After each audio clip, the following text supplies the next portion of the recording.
हमारे साथ अब मुंबई से जुड़ रहे हैं द बोनस के राइटर अंशुमन तिवारी जी। सर बहुत बहुत स्वागत है आपका। धन्यवाद हर्ष। उंगलियों पर दुनिया में आप सबका स्वागत है। अमेरिकी राष्ट्रपति डोनाल्ड ट्रंप के टैरिफ तेवर अब तीखे हो रहे हैं। दुनिया के बाजारों को आज भी इनके साए में काम करना होगा।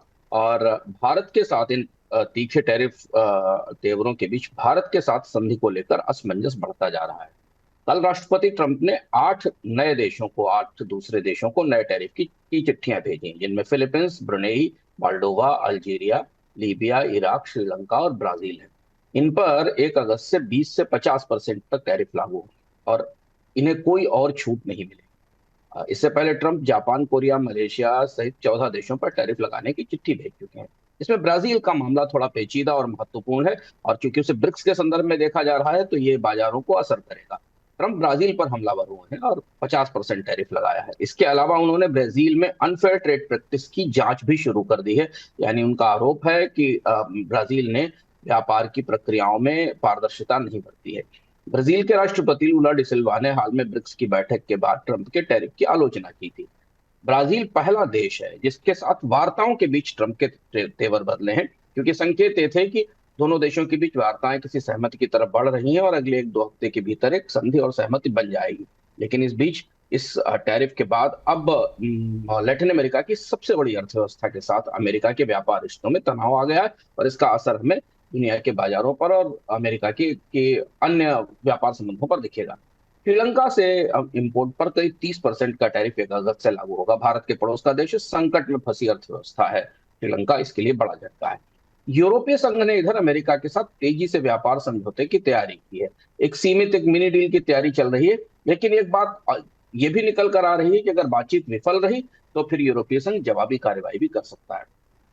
फिलीपींस ने अमेरिका के साथ व्यापार वार्ता शुरू करने के संकेत दिए हैं, क्योंकि फिलीपींस उन देशों में है जिन्हें डोनाल्ड ट्रंप की चिट्ठी गई थी। तो उम्मीद है कि अगले 1-2 दिनों में फिलीपींस के साथ अमेरिका की व्यापार वार्ता बातचीत शुरू हो सकती है। इससे बाहर की महत्वपूर्ण खबरों में ट्रंप और नेतन्याहू ने इजराइल के प्रधानमंत्री नेतन्याहू ने 2 दिन में 2 बार मुलाकात की। गाजा में 60 दिन की युद्ध विराम की उम्मीद तो बढ़ी है, लेकिन गाजा में इजरायली बमबारी फिर शुरू हो गई है, जिससे भारी तबाही हुई है। लोकल मीडिया का और यूरोप के मीडिया का कहना है कि नागरिक हताहत भी हुए। दूसरे युद्ध के मोर्चे पर रूस में डोनबास में रूस ने हमले तेज कर दिए हैं। यूक्रेन के इस हिस्से में अब रूसी सेना का अभियान जोर पकड़ रहा है। दरअसल ट्रंप और पुतिन के बीच बातचीत असफल रही थी, शांति की कोशिशें खत्म हो गई थी, और ये भी संकेत कल मिले कि अमेरिका यूक्रेन को नए हथियार देने वाला है। इस मोर्चे पर होने वाले घटनाक्रम दुनिया के बाजारों को प्रभावित करेंगे। अमेरिका ने ईरान पर सख्ती करनी शुरू कर दी है। कल ईरान ने अमेरिका के साथ बातचीत शुरू करने के लिए, न्यूक्लियर बातचीत शुरू करने का प्रस्ताव ठुकराया था। इसके बाद अमेरिका ने ईरान के साथ कारोबार करने पर हांगकांग, अमीरात और टर्की की 22 कंपनियों पर प्रतिबंध लगाए हैं। ये कंपनियां ईरान का तेल दुनिया के बाजारों में पहुंचा रही हैं। ट्रंप और हार्वर्ड यूनिवर्सिटी का विवाद भी बढ़ गया है।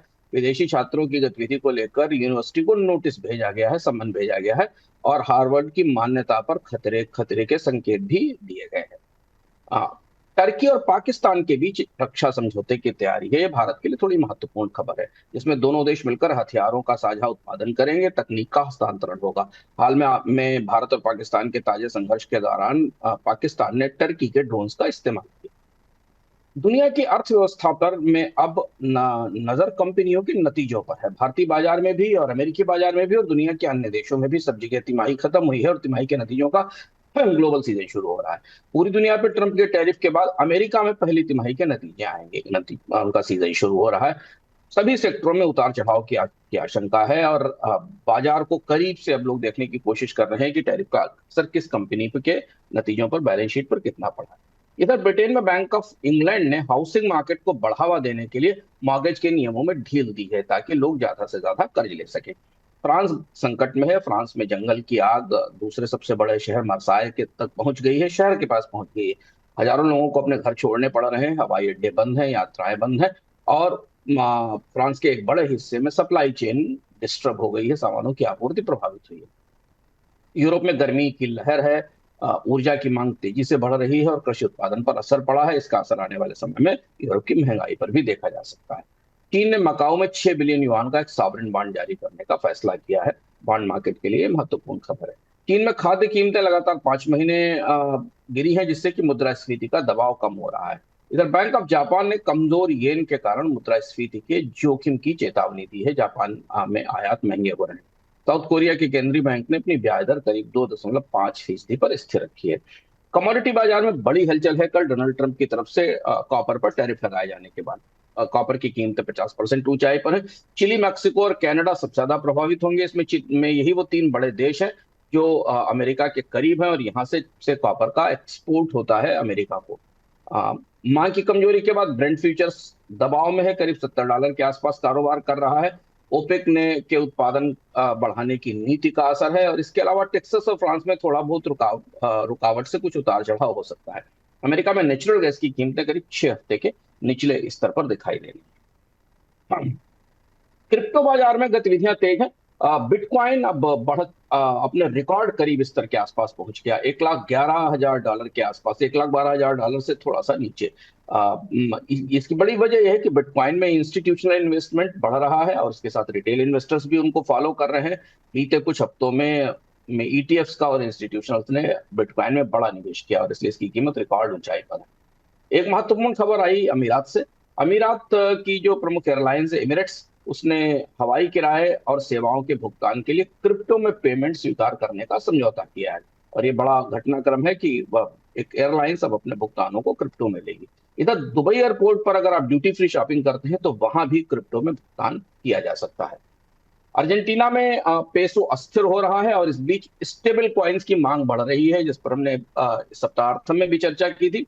यूएसडीटी जो एक प्रमुख स्टेबल कॉइन है, अर्जेंटीना में उसकी मांग बढ़ रही है, क्योंकि लोग पेसो के डिवेल्युएशन से बचने के लिए यूएसडीटी में अपनी सेविंग्स बनाने की कोशिश कर रहे हैं।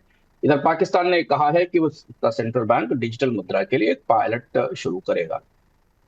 विदेशी मुद्रा बाजार में डॉलर 2 हफ्ते की तेजी के बाद अब नीचे आया है। डॉलर इंडेक्स 97 के करीब है। आईएमएफ की एक महत्वपूर्ण रिपोर्ट आई है, जिसमें उसने कहा है कि विश्व के विदेशी मुद्रा भंडारों में अमेरिकी डॉलर की जगह कम हो रही है, यानी अमेरिकी डॉलर विदेशी मुद्रा भंडारों में अपनी साख खो रहा है। इसकी जगह यूरो और स्विस फ्रैंक की हिस्सेदारी बढ़ रही है। ये महत्वपूर्ण घटनाक्रम है आईएमएफ की रिपोर्ट में। इससे पहले भी इस तरीके के संकेत अलग अलग रिपोर्ट्स में आए हैं कि फिएट करेंसी होने के बावजूद दुनिया के विदेशी मुद्रा भंडार डॉलर पर भरोसा कम कर रहे हैं। इधर डॉलर के मुकाबले रुपया करीब 85-86 के आसपास कारोबार कर रहा है।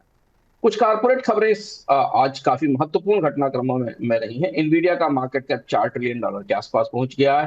अब ये दुनिया की सबसे मूल्यवान कंपनी है। इंटरनेट ब्राउजर के बाजार में कुछ बड़ा होने जा रहा है। चैट जीपीटी की company open AI internet browser लाने वाली है, जिससे बाजार में बड़ी हलचल मचेगी।